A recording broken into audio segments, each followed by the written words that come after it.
Old Stuck-Up.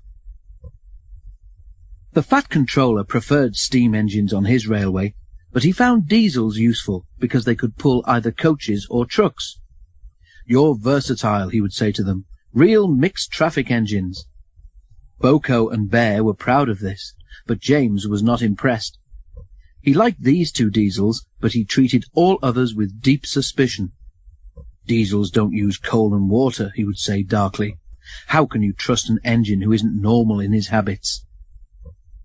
Visiting diesels sometimes boasted about how special they were.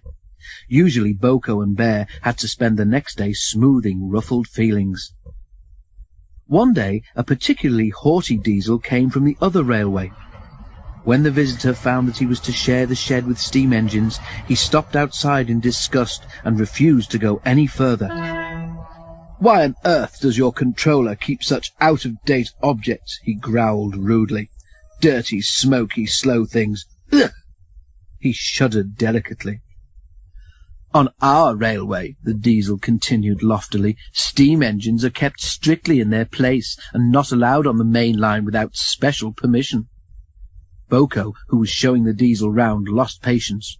"Stay outside then if you're so proud about it," he said crossly. "I'm going to join my friends." "I hope it's cold tonight and he can't start in the morning," snorted James. "At least someone might want to preserve us. Who'd need him, old stuck-up?"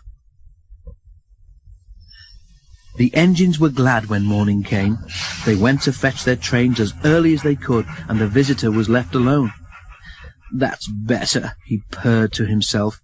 "How can an engine rest in all that hissing and clanking?" The cleaning equipment and fuel supply were in the part of the shed which Boko and Bear shared. Old Stuck-Up was so full of self-importance that he'd forgotten he would need cleaning and refueling before he went home. It was getting late when he remembered. "If I go in now while the shed is empty," he said to himself, "no one will know I've been." He scuttled forward quickly, too quickly. The rails where Bear and Boko had stood were oily, and when he tried to stop, he couldn't. "Brake blocks and buffers, I'm slipping!" he wailed as his wheels locked and slithered.